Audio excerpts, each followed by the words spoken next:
have found us. Or both.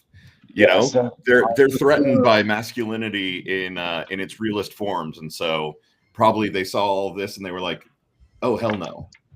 I'm hoping this goes live here in a second. It should. my camera is so much more zoomed out than it is on Substack. Yeah. Having it on The Restream is opposite. it should go live here soon. Let me turn off the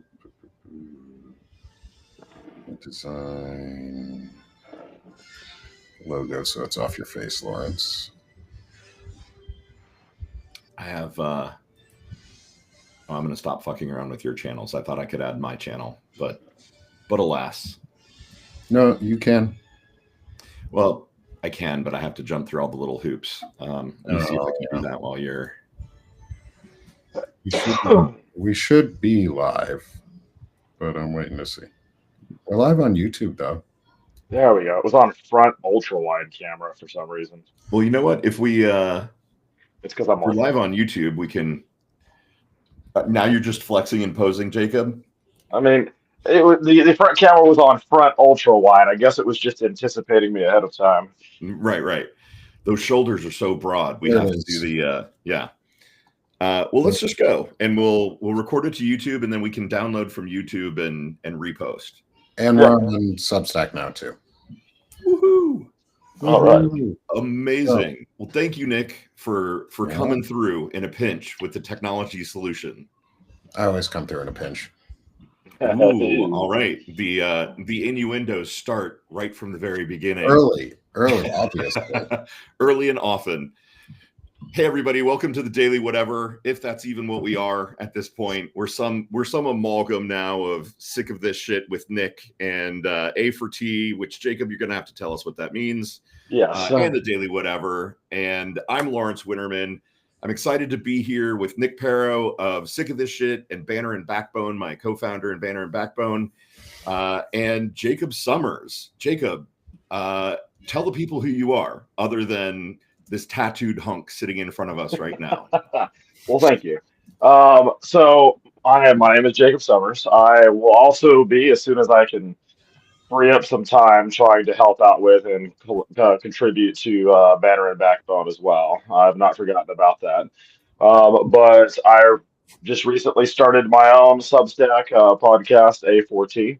Which started off as basically A40, almost 40, because I just turned 39, and it's trying to journal my next year as I cross that hump and I crest over the hill, and me actually finally taking the time because I had an epiphany that I needed to buckle down into things I actually wanted to do.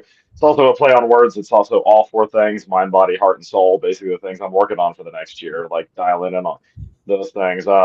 I'm a veteran. I'm a gym owner. I'm a bartender. I'm a coach and an owner of 5 dogs. So I served with Nick over here. So we actually were in the military together.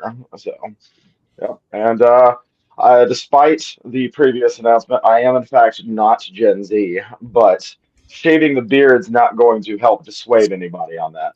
So yeah, you look younger than you did the last time I saw you, and more like Chris Evans each time. Like, I think that's the appeal you're going for. I'm assuming it is. Or Chris Evans is going for the appeal you have. But either way, like, right, it works. Yeah. Jacob like, oh gosh, do I look like a superhero? Oopsie. Oh, sorry. Let me wonder. So now it's for a whole job thing. It won't be permanent. In the comments, and the chat, because Brandon has said you might get more viewers if Jacob takes off his shirt. Just saying. But we're not an show, so we can't go there yet. Well, you know I have no shame, so don't tempt me with a good time. So maybe we'll save that for the end, Jacob, so that as people begin to re-engage with the new live, they don't kick us off ahead of time. Yeah. Well, I already intentionally wore the tank top for today's show since we were talking about various expressions of masculinity. So I was like, this seems like a good time to wear the tank top and a live. Well, yeah. I, for one, am not going to complain. Well done. If you haven't heard, I don't complain either. Yeah. which is the whole point, right, of this conversation. I thought it would be really interesting. Nick, you and I have become friends over the course of the last month or so, and as a part of that, I was really kind of delighted to hear that you self-identify as a bi man. Not, because I'm into bears and I think you're a cutie, but because I think it's awesome when dudes identify as bi, right? Because there's so much stigma in the society around bisexuality. Around queerness in general. And then Jacob, meeting you through the course of the Banner and Backbone launch, you're very open about being pansexual and kind of, embracing all of the aspects of your masculinity and your sexuality.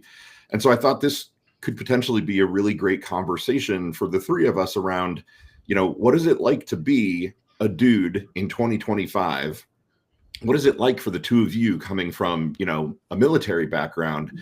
What does it mean to be a man who's comfortable with his sexuality, And so it's not just the setup for a joke. A gay guy, a bi guy, and a pansexual guy walk into a bar, right? It's like, what kind of conversation could we have, if we're all comfortable being honest in who we are and kind of embracing our sexualities. So that was kind of the foundation. Fuck Substack's technical difficulties for abbreviating this conversation, because I feel like we could have a really long and amazing conversation about this. So maybe this is just part one. But I thought it would be cool, Nick, maybe if you want to kick us off and talk about why it's important to you to be honest about your sexual identity, and maybe how you've wrestled with that, and kind of where you're at now in terms of, presenting your sexuality to people. Yeah. So for those who, obviously you all know me because I was the one who launched this today, but for those who don't know, maybe not know me, is I'm Nick. I run the Sick of This Shit publication, and I write poetry. And I wrestled with my sexuality for a long time because I have always been very into women.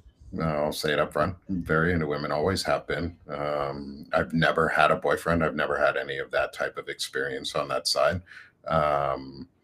And that's okay. And I think that's okay too for people who are gay or bisexual or pansexual or any of that. Is it's okay if you haven't had any experience physically with other people that would be considered like sexual, because sexual experiences and physical experiences aren't just like physical, they're emotional too, and like bondings, and you can make friends and have they call them bromances, I guess, is what straight people now call them.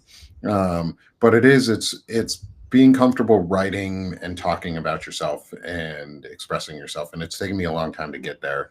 I started out going to school as a music theory and composition major. I have a degree in it. Like I write classical music. I've always been more on the artistic side. I can't dance to save my fucking life. At least not in a traditional dance. I can mosh my ass off though.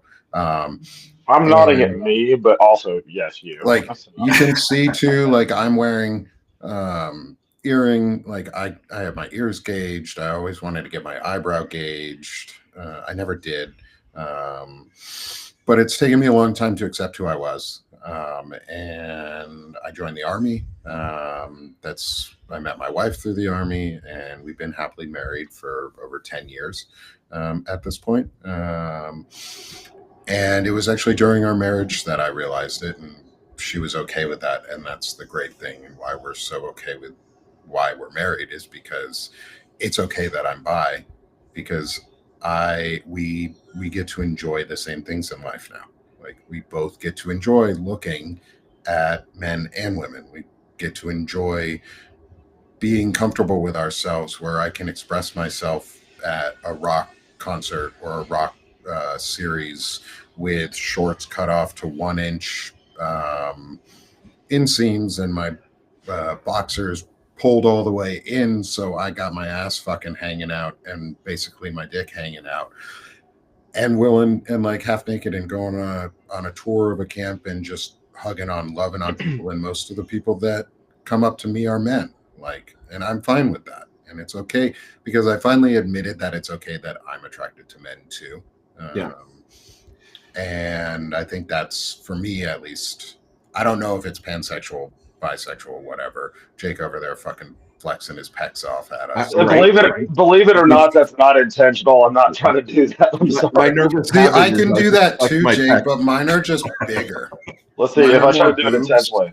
Mine are more boobs than pecs. Yeah, But mine like are a it's work in progress. yeah, mine are a work in progress, just in the other progression.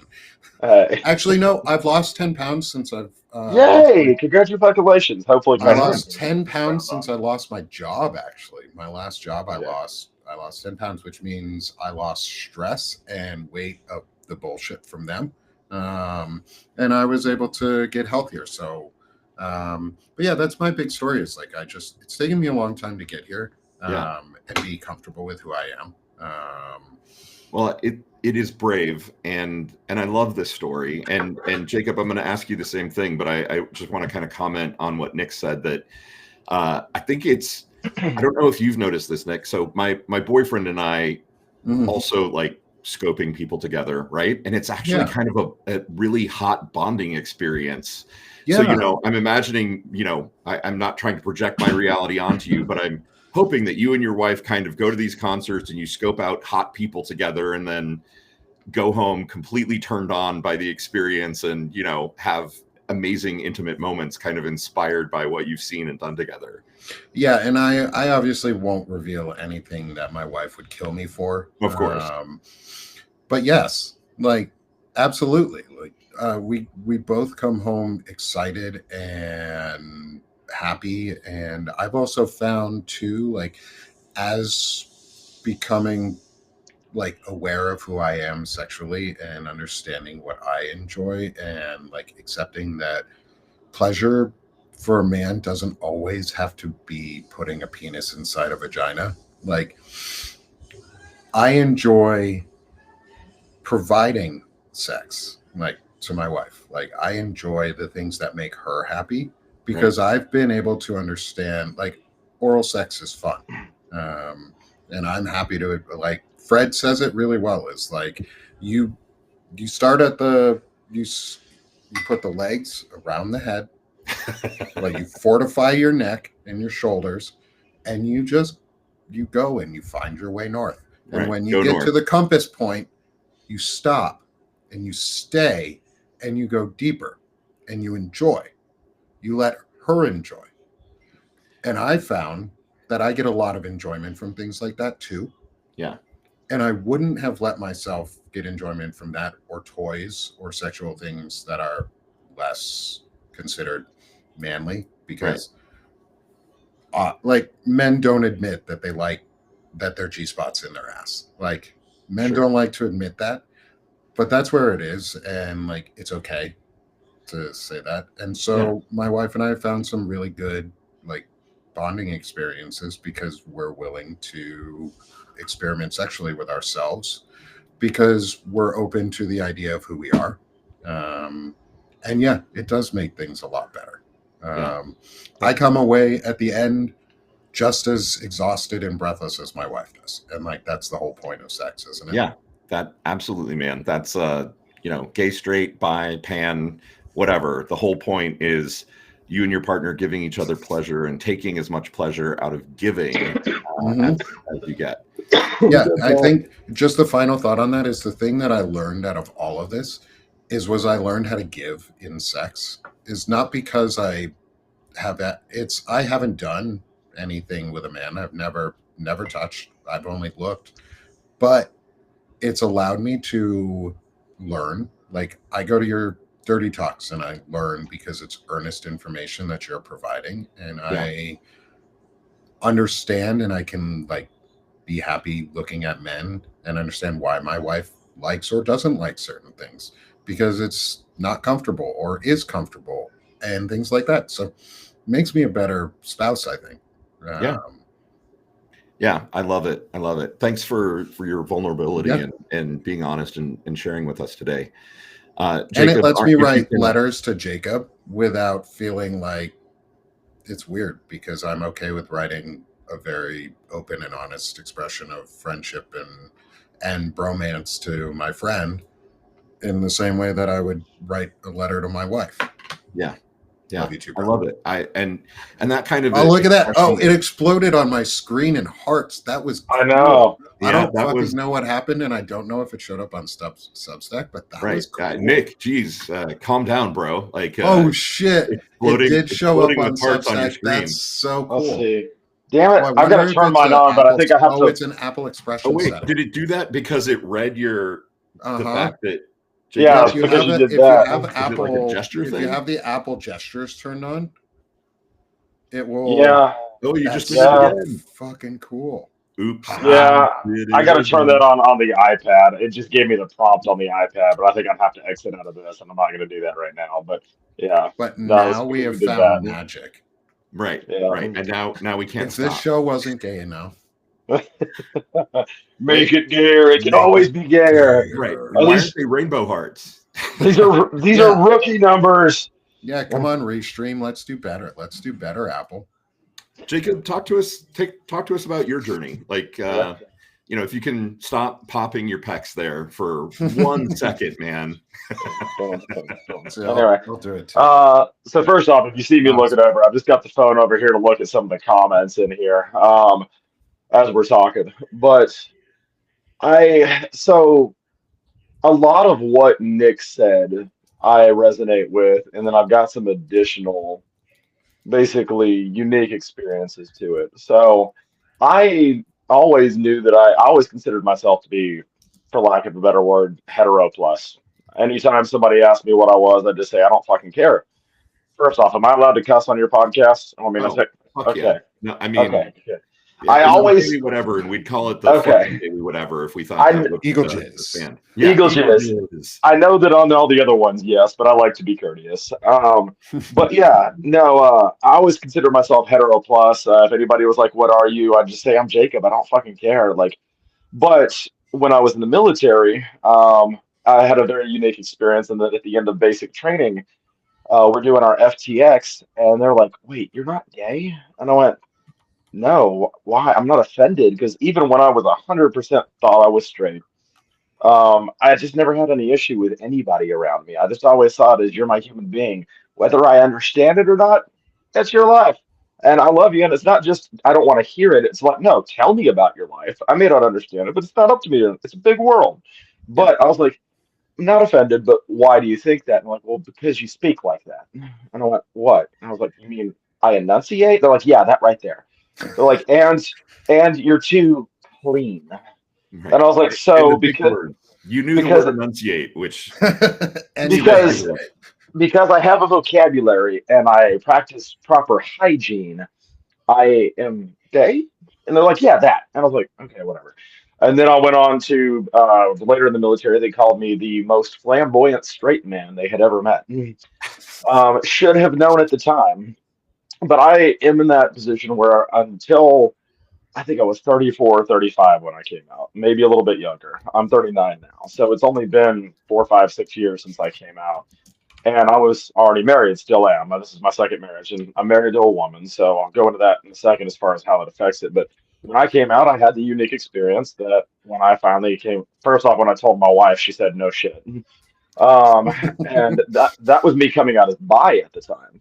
I went to go tell my parents, and I was sitting in a Waffle House, and I was like, I know I'm in my 30s, but it still makes me feel a little bit nervous. So I told them, and they started laughing. And I was like, "What?" And they're like, "We've known since you were 6 years old. Every 6 months, we ask each other when you're going to come out to us." Um, and so I had a lot of support coming out. So that is one of the advantages of this day and age is that it is more widespread for there to be more acceptance. It's not universal still. Obviously, it's not perfect, right. but and my parents are great people, but basically in this day and age it's not as stressful to come out across the board. It depends on where how you were raised, but it's become more and more prevalent. The downsides that I found is because ever since Nick knew me around this time, like around 2012 is when I really started to work out. Like 2011, 2012. Went into the Army in 2011. I had done some training to go before I went in because I thought I was going Air Force combat controller. So there was some gym stuff, but it wasn't until 2012 I started working out. And I already had that unique exposure of you put on muscle. If I'm gonna try to use terms that I know y'all will understand, but I know some people are like, you can't say that. Every bear and twink that I knew were like, oh, you put on muscle, you are game now. And Right. that did not bother me, but like that's what I mean by like nothing, none of that bothered me. The male attention, anything, as long as it was respectful, it didn't bother me. If it was disrespectful, I'd treat it like if I was uncomfortable with a woman on that. So that part didn't bother me. What bothered me was that once I got back home out of the army, um, there's the there you always get that question of, okay, so you're married, whether it's to a man or a woman, but since you came out, you must not be monogamous. And now, over the years, have I discovered that I am open to being poly? Absolutely. I have discovered, just like my awakening as to my own sexual identity, I've not had sex with a man, but I have made out with many men. And but you get that question, but it's almost like it's an expectation, and then they get upset when you tell them no. Like I'm Right. sitting there going, I'm not a, I am honored that you asked me that, but at the same time, getting upset that I tell you that, for now, at least as the way things stand, we're still monogamous because I came out after entering into this relationship, and I love this human being. If Lindsay woke up tomorrow and thought that she identified as a man and she was transgender, I'd stay with her because that's what came to my pansexual awakening was that it's very much that hearts not parts. And people look at me when I say that like I'm batshit crazy. They're like, oh, so if your wife is suddenly a man, you'd still love her? Yeah, I love him. Yes. Yes, I Yeah. absolutely would because it's that heart, mind, body, and Yes. soul. But like that is who I am in love with. Do I love the part she's got right now? Absolutely. But if she woke up and we wanted to, transition, I'd still be in love with her, him. So that's what made me realize that was I had done some content creation, which had led me to explore part of my identity. And then even after I stopped doing that, I realized, yes, I'm bi. And then realizing that I would love my partner no matter who or they identified as was that. And then I started looking around and going, oh, it really is pan. I still introduce myself to people as bi more often than not, just because that's how I identified for years. It's Yeah. not hiding, it's just it was my default. And sometimes it is okay if I'm around straight-laced Northport, Tuscaloosa, Alabama, saying bi is easier than explaining what pansexual is. Sure. Um, and I'll shut up in just a second. I'm sorry. No, you're Um, good. You're good. but the other thing is that cultural regional area really does change the dynamic with things because down here, less and less people bat an eye if I'm gay, bi, pan, whatever. They either accept it or they don't, but they leave you the fuck alone. And it's very much an out of sight, out of mind. And I'm like, look, if that's the worst I've got to deal with, then I can work with that. Out of sight, out of mind, whatever. Like they go their way, I go mine. Cool. Best case, they're like, oh hey, no, you're be what you are. We'll drink with you, watch the football game with you, whatever. I can be your token by buddy, whatever. But the thing that I've experienced down here is that there is this real corner of the community that has this territorialness that assumes as though they saw you and they had a crush on you first, that you are marked as their territory and you don't get to take issue with that. And everybody, almost like it's a dog pissing on the corner to mark their territory. And that has been the most difficult part of me coming out as bi and pan, is being a bearded, tatted, muscular guy who's pansexual, relationship or not, because I'm also somebody who's agreeable, who likes to make new acquaintances, network, and friends. I have dealt with so many stalkers, light stalkers, heavy stalkers, unwanted attention, Yeah. where there's no respect for boundaries, and that's for me disappointing because if it's a community, and obviously we're not one big connected community, like we'd like to be, but we're not. Yeah. But if it is going to be a culture or community built on acceptance and inclusivity, there always needs to be a layer of respect. and I'm getting that more from the younger crowd, but this is no respect to the older gays. Allegiance to you, Lawrence. But He but called the you old old, I'm not that Lawrence. old. I'm only 55. I said You're older, dying, not good elder. You're sir. technically older than me. I I know. I didn't know. say, It's true. It's true. but the ones down here, it's like 75% toxic, 25% not. And Yeah. so that is what we're having to deal with That's is that not just generational Alabama, my transition. friend. It's not just where Okay. you are. That's Yeah. queer culture, and I'll tell you why. It's because older gay men, right? Like people Gen X, my generation and above, because coming out was harder. And because many of us stayed in the closet, much longer and later. I mean, you two are kind of, in some ways, mirroring the older coming out experience because you came out into your sexualities later, not in your teens or your 20s. But older gay men, and I'm speaking, for gay men now or possibly older bi men, I think kind of living through the AIDS pandemic when it really was not safe and all of the cultural pressure, I think there's a lot of toxicity that got built up in people, right? Like I'm admitting that I've had to work through my own issues. My boyfriend and I have an open relationship, but a lot of the kind of possessive piece, Jacob, that you're talking about, that resonates with me. I went through my experience kind of seeing that in myself and then processing it and working through it. And I think it was really inspired by kind of a scarcity mentality of like, oh my God, there's one person that I'm attracted to. Like I haven't met anybody else. I must glom on to this one person, and I think a lot of it gets tied up with like toxic Disney fantasy too, right? Like all three of us are quite handsome in our own ways. And I think people, let me tell you, if I had had any idea when I was a kid that like at 55, I was going to be the hot daddy that all the bears went after, it would have blown my mind. I would have had a lot more sex if I realized I was pan sooner in life. And I know it's not about sex, but I do think about it. I was like, if I had gotten to that point sooner, just general enjoying my existence as a human being, but also, yes, sex. Yeah, I Yeah. mean, I was in a fraternity in college the first time around, and I Right. hadn't And nothing gay realized, ever happens in a and fraternity. nothing gay ever happens in Or fraternity, the Marines, or the military, Marines, whatever. or the Army, Or or any of anywhere it, men any of gather, it. right? We had Man Love Friday in the barracks, and that was a bunch of Yeah, straight men. yeah, like Anyway. they name things like as fairly gay as they can. Oh, yeah. It's fairly it's interesting how like straight men, and it's funny too because straight men talk about penises more than gay men do. But I think it's well, maybe, um, Maybe. maybe, but I mean, at least straight men in a group together that haven't acknowledged that maybe they're bi or pansexual, and Right. I think maybe like for me, I think I say bi over pansexual because I would love like if my wife transitioned, if that was ever a decision she made, I'd love her still as a he. Why? Just like Jacob said, it's hearts not parts. Like I love my wife for her brain and her personality and the things she brings to add to my happiness.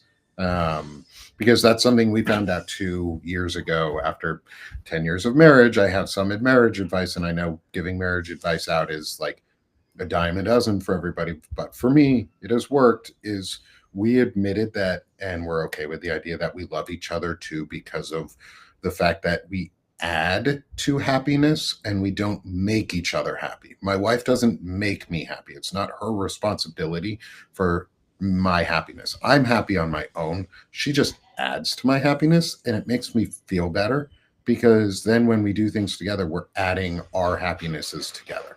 Yeah. It's I like think a that's subtle way of changing how we think about what our happiness level is to each other. That way, we're not dependent, but we depend with each other. right. Like we're codependent with each other, not because of each other. That's a really, I think, intelligent and evolved way of looking at it. And I think that, Jacob, it kind of goes back to the earlier point of like the people who see you and get really possessive and, and pee on you, which I laughed at that metaphor because it is so spot on when it comes to dudes. that's an evolved way of looking at it, Nick, right? That your happiness doesn't depend on another person. If you aren't happy on your own, if you can't make yourself happy, you are not going to be happy trying to find it in another person. Yeah, Jacob, you want to say something? Yeah, sorry, I wasn't trying to cut you off. If you need to finish, I'll No, shut up in a no, little bit. go. Okay. So first Yeah, off, you saw the double eyebrows. You'll Yeah. Nick knows this. My eyebrows have a life of their own. So, but when two go up, it's like, there's a point coming. Um, First off, I did want to agree with Nick. Like the way I always said it is, I did not get with my partner to complete my life. I got with my partner to share my life with them.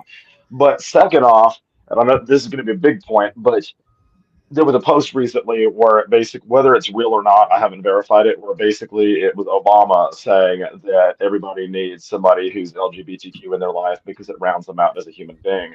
What the biggest component that me coming out as pan and gender fluid, I identify as he, him, but in my head up here, gender doesn't mean two shits. Um, but one of the things that really drove home was I thought I understood the female experience before coming out as pan, and I do not pretend to be female or to co-opt that or anything like that. That's not where I'm going with this. But what I am saying is firsthand getting to experience what it's like to be objectified by men on a regular basis, to Yeah, basically be claimed as though I'm a piece of property in person and in messages and the male gaze. And basically it started going I used to take offense to the men do this, and then you get the guys that go not all men, and I was like, yeah, but the expression not all men, but why is it always a man, right. is like I have vibed with every passing day since I've come out as pansexual. This Yeah, thought that some man can be in my inbox trying to hit me up and they won't take no for an answer, and there's this automatic ownership of it. And then the fact that I can be out someplace and some guy thinks that because I'm a guy in gold booty shorts or whatever, that it's okay to slap my ass or pinch me. And right. to an extent, I tolerate some of that because I am a flirty, physical human being. But there's still lines and limits to that. You got to be willing to take a no, and um, it basically means that you don't need to automatically assume just because you know that about that person that that's okay. So, but yeah, so no, it opened me up to that perspective, and again, I don't even pretend to have dived down the entire existence of my life of being a woman and being subjected to that. There's way more nuance and way more layers to that. But Yeah. in talking with all of my female presenting friends, they're like, yeah, no, you're getting a taste of it, and I've had that taste since getting in shape, but definitely since coming out as bi and pan. You know So how you know this is a good conversation is because I have like 10 points that I want to make. I can't I do figure that out all the time. and we don't Just have see the me time go. to do it, which is making me crazy.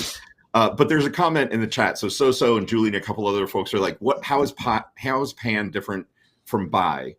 And I mean, the way that I would define it is pan is like you said, Jacob. It's hearts, not parts. It's really not so much about the physical kind of genitalia or presentation. It's about the person. And I know that there are other terms that also sort of mean that because now we have 117 different gender expressions or whatever. How would you guys define bi and pan, and if there's a difference? I personally, this one gets complicated because people get tripped up over the language of this if I don't phrase this in a certain way. But I'm going to speak candidly, but also try to be respectful. So everybody assumes that by man and woman, pan, man, woman, and everybody in between, non-binary, gender fluid, everything. Yes, but not just that, because people will assume that that means that bisexual people, by that definition, are transphobic. And transphobic has nothing to do with it. It means that if you're talking about strictly parts and gender expression, yeah, I would say that yes, that somebody who is bisexual in general, and Nick can speak to that better, but in general tends to be attracted almost exclusively to somebody who presents as a generally expressed male or female by what we would call norms. But there's no such thing. But that's not 100% true either.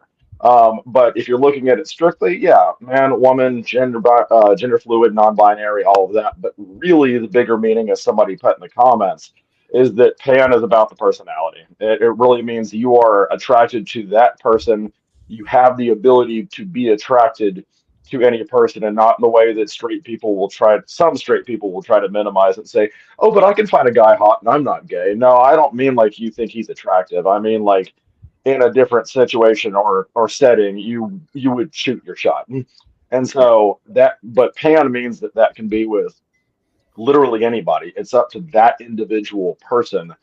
So they could meet all of your physical criteria, and you still wouldn't be attracted to them. But there's somebody can meet none of yours, and you can be attracted to in more than just a superficial way to that person. So What pan really is all resonate encompassing. Yeah, what really resonates about this for me is, I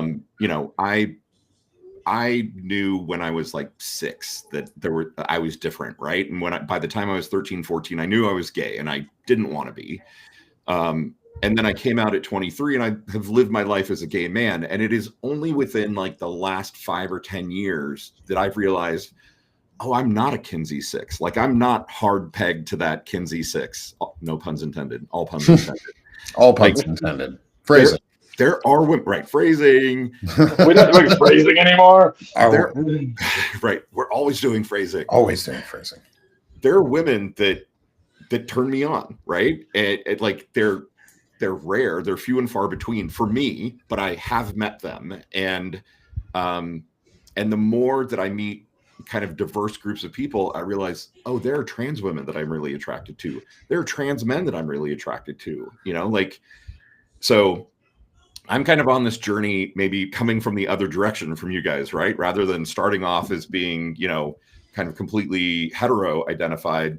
I'm realizing for myself that when I'm comfortable with myself, I'm interested in all kinds of people. And part of what that meant for me was really coming to terms with the fact that I'm a bottom, right? And,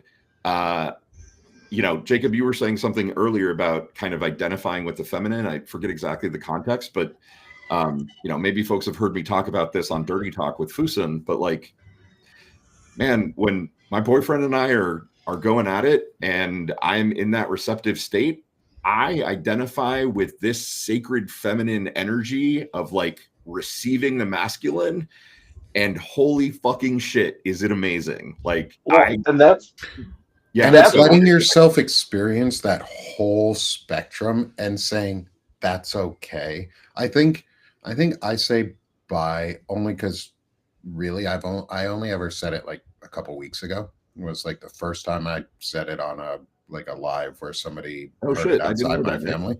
I think I only say it because it was the most like upfront term that I was thinking of, and like truly it would be more pansexual because I don't care.